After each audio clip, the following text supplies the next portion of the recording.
فاكرين في فيديو الاكسسوار لما وريتكم؟ مش مشكله. هلو جايز، ويلكم باك تو ماي شانل. النهارده انا صحيت من النوم ما لقيتش النو سبين بتاعي اللي هو الحلقه اللي بيبقى في المناخير، فهروح اجيب واحد دلوقتي. وقلت بالمره اوريكم محلات الذهب في الهند. للاسف التصوير ممنوع هناك، بس انا هحاول على قد ما اقدر، فلو قدرت اصور لكم دي حاجه كويسه، لو ما قدرتش خلاص سامحوني. فقبل ما نبدا الفيديو ما تنسوش تعملوا لايك وشير وسبسكرايب، وتكتبوا لي في الكومنتس حابين تشوفوا ايه الفيديوهات اللي جايه. يلا بينا.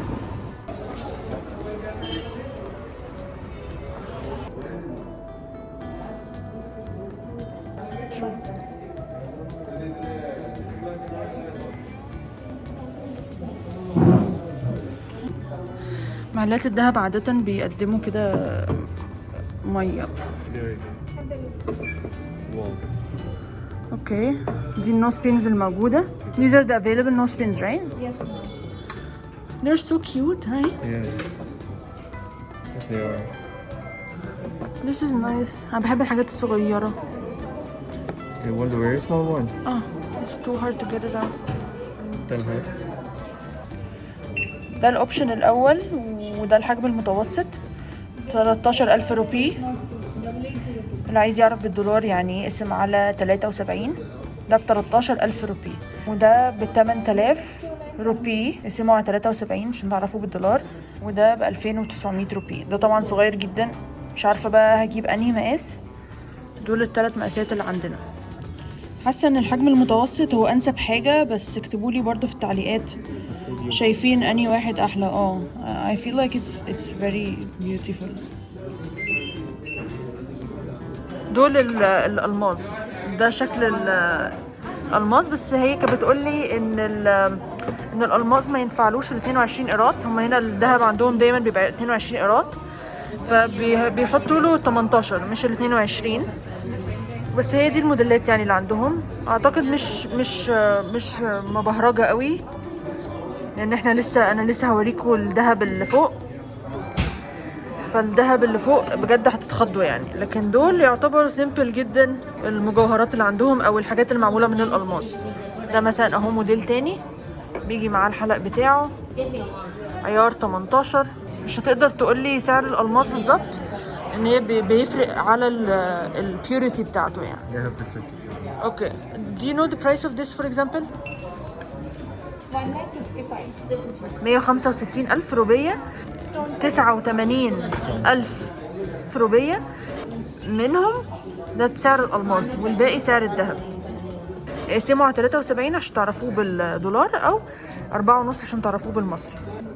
دول الحلقان الألماس، موديلات حلوة قوي. Love this second one. أنا بعجب بالحاجات، مش شرط اشتريها خالص، عادي يعني.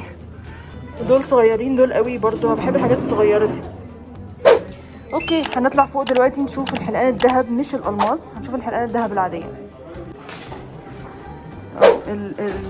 العيار 22 ب 4,760.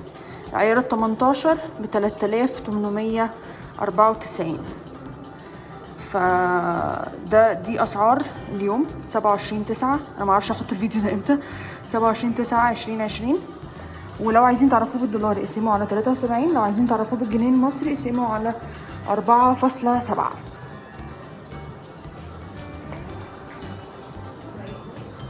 طبعا حاجات الذهب الكبيرة. Can I check there first? حاجات الذهب الكبيرة اللي بنشوفها في الأفلام.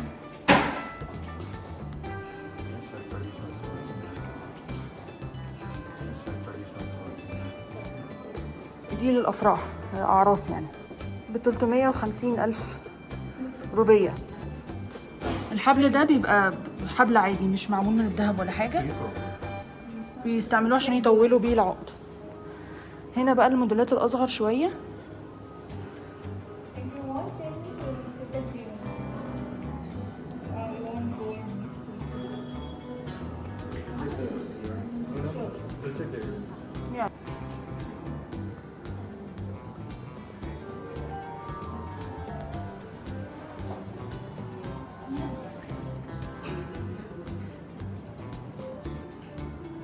وفي حاجات طبعا سيمبل، يعني ده مثلا انا ممكن البسه عادي، حاسه ان هو سيمبل يعني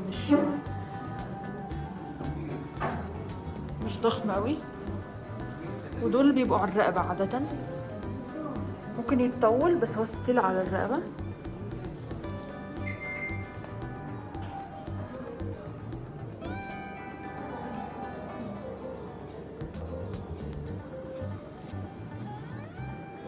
الست طيبه قوي، قالت لي هطلع لك تصوري، بجد طيبه جدا. ممكن نقعد بقى اصور الحاجات الكبيره. واو. how many grams؟ 122. 122 جرام. ده مش تقيل قوي على فكرة، ده يعني من جوه اعتقد مفرغ. it's empty from inside. it's empty from inside. it's empty. مفرغ من جوه. طبعا دي الحاجات اللي هم بيعبدوها بس دقة رهيبة يعني. This design they used to stamp for plain thin sheet. They used to stamp carving from backside stand, then from backside they used to carve the design. Yeah, they just stamp the design on it, just like a press. For plain gold sheet they used to حتى من الظهر عاملين ديزاين. And then they close it with حاجة زي ختامة، هي بتقول حاجة زي دي حاجة زي ختامة كده، بتحطوا فيها الذهب وبيختموه وبيطلع شكله زي ما انتم شايفين كده في الاخر. طبعا ده الحلق بتاعه بيجي معاه برضو، وده بيبقى ليفل واحد من الليفلز اللي العروسه بتلبسها، يعني مش بتلبس ده بس، بتلبس كمان حاجه مثلا معاه هنا وحاجه كبيره. 6 lakhs, almost around 6 lakhs. يعني 600. 600,000. ده ب 600,000 روبي، حوالي 600,000 روبي. يقسموا على 73 بقى عشان تعرفوا سعره بالدولار، او على 4.5 لو عايزين تعرفوا سعره بالمصري. ده لطيف قوي، جميل ده جميل ده. Okay, can you show us another one? You can take this one back. And this one is different I guess. ممكن نشوف اللي فوق ده بما انه مختلف. الست كتر خيرها بجد، يعني عامله معانا الواجب النهارده وزياده. Thank you so much.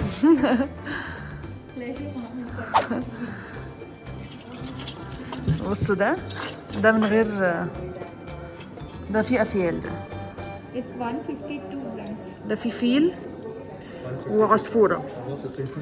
ده 152 جرام. 152 جرام. في الشكل بتاع الجيمكي شويه، ده تفاصيله كتير.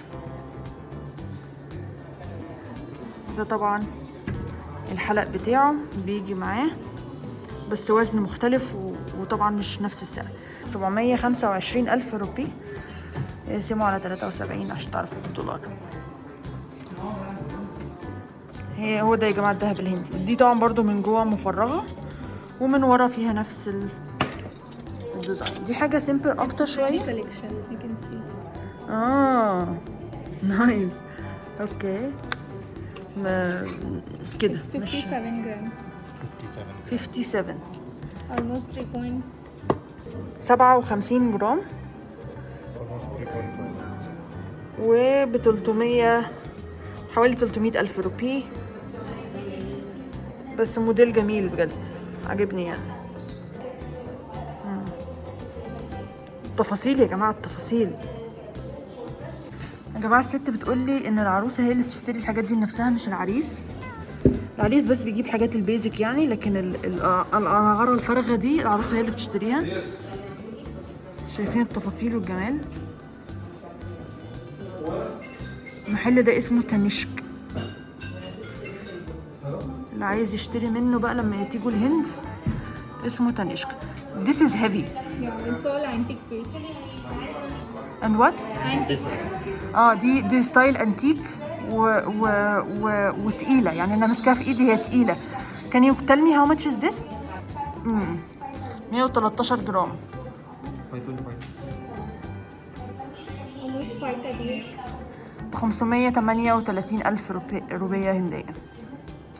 طبعا بيجي معاه الحلق بتاعها، وهو ده الموديل. هوريكم موديل تاني برضو علشان شكله مختلف، وهو ان الدبل، يعني ده طبعا برضو هذا الشيء اللي هم بيعبدوه. It's a set with this one. وده الحلق بتاعه بيجي معاه، شايفين التفاصيل والجمال، خطير يعني خطير. I think this comes with this. ده الحلق بتاعه ده، مش ده، بس ده بيشتروه مع بعض. Both together is 91 grams. This is 50. ده 58 ده 52 جرام، These together, 90. لكن ده وده مع بعض 91 جرام. ده اللي بيبقى على الرقبة بالظبط، اعتقد بتشوفوه برضو على طول دايما في المسلسلات والافلام.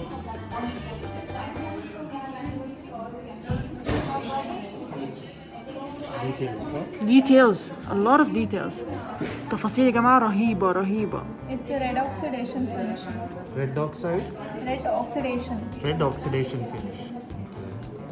red oxidation يعني مدين اللون ده بالاكسيديشن يعني. فاكرين في فيديو الاكسسوار لما وريتكم مش مشكلة. فاكرين في فيديو الاكسسوار لما وريتكم الحلقان الهندي اللي لسه ما شافوش برضه هسيبه لكم تحت في صندوق الوصف. ده كان اسمه جيمكي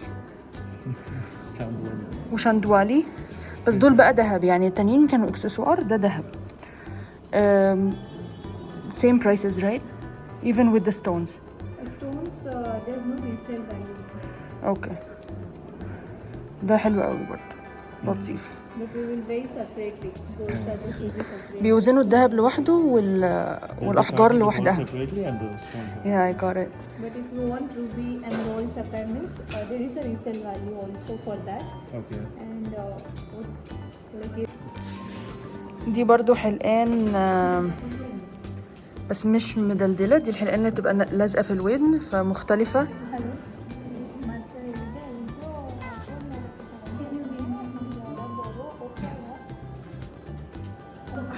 يعني حميل للحاجات السيمبل كالعادة الصغيرة، مش لاقية لسه حاجة عجباني، بس دي الحاجات الصغيرة السيمبل يعني ده مثلا لطيف جدا، this is enamel, this is wood matte finish. ده لطيف جدا. مشكلتي مع الذهب الهندي ان هو اصفر بزيادة، يعني الاصفر بتاعه قوي جدا. وده Sandblaster. بيدفنوه في الرملة وبعد كده بيخلوه شاينينج كده. And that's glossy. وده حاطين عليه بس طبقة من الجلوسينج او التلميع يعني، اعتقد ده اللي هو العادي اللي احنا عارفينه. فكرة بقى ان البريمة من الناحية التانية شكلها برضو مختلف شوية. It's called Bombay. Bombay. شايفين البريمة؟ It's called Bombay screw. اسمه Bombay screw. بومباي سكرو روديوم، بيدي الاحساس بتاع البلاتينم. it feels like It looks like platinum, but it's a شكله بلاتينم بس هو اصلا ذهب. انا غالبا هختار ده في الاخر، ده ب 6,965 بالروبية طبعا، نقسم على 73. حاسه ان هو سيمبل ولطيف. قولوا لي رايكم في التعليقات. 28,800. دي برضو موديلات الجميله اللي انا بحبها، يعني شايفين انا لابسه غويشه اصلا نفس الالوان دي، حاجات الهندي، بس طبعا دي اكسسوار. الالوان اللي هي دايما بتبقى تركواز كده واحمر مع بعض، او موف، ساعات بتبقى موف.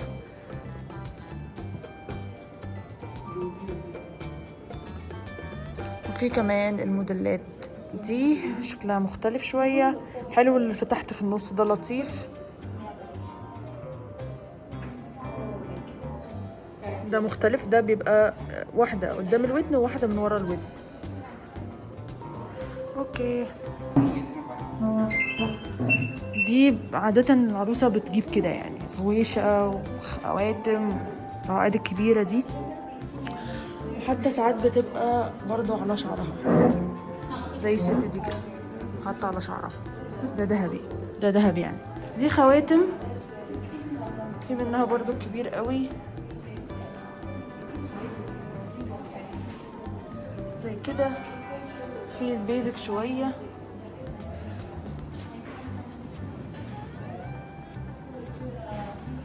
أنا آسفة على الإضاءة السيئة دي.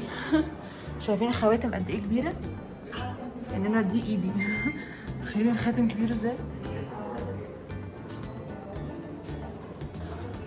شايفين هي لابسة حزام، وعلى دراعها لابسة، وعلى شعرها لابسة، وعلى ودانها، وعلى قورتها، كل الحاجات دي بتتباع. ستيل دول اللي انا محتاره ما بينهم، الحلقان بتاعت المناخير، اجيب الكبير ولا اجيب الصغير لسه مش عارفه. والحلقه خلاص انا استقريت عليه، عجبني جدا. من ضمن الميزات اللي هنا برضو ان هم بياخدوا الانفورميشن بتاعك، يعني مثلا اسمك، اسم مراتك، جوزتوا امتى، شايفين الانيفرساري، عيد ميلادكم امتى وكده. ولو جيتوا في اي وقت سواء عيد ميلادك او عيد ميلادها او تاريخ جوازكم خلال الشهر ده، هيدوني 10% ديسكاونت على المجوهرات اللي هم الالماس، و10% على مصنعية الذهب. يعني الالماس بيبقى 10% على اجمالي المبلغ، والذهب بيبقى 10% على المصنعية بس. دلوقتي الست بتورينا This is what? The weight. الوزن